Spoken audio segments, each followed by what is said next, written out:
It's strange, being relied on and never approached as a person.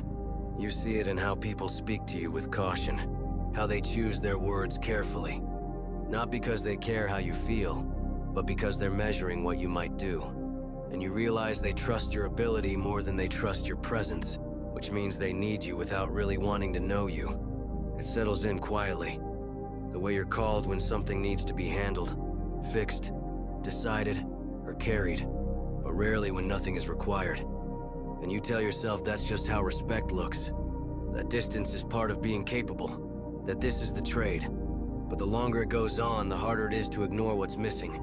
You start having thoughts you don't like admitting to yourself. Maybe they're intimidated. Maybe they don't know how to talk to someone who doesn't need them back. Maybe they only keep you close for what you can do, not who you are.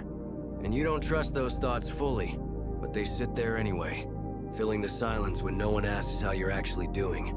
You notice how conversations stay shallow, how jokes stop short, how vulnerability seems to pass around you instead of landing. And there's a part of you that understands it. Because being seen as capable can make people careful, but understanding doesn't make it feel any less isolating. Over time, you stop offering pieces of yourself that don't serve a purpose.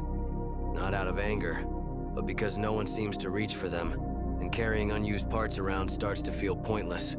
Like holding something no one intends to pick up.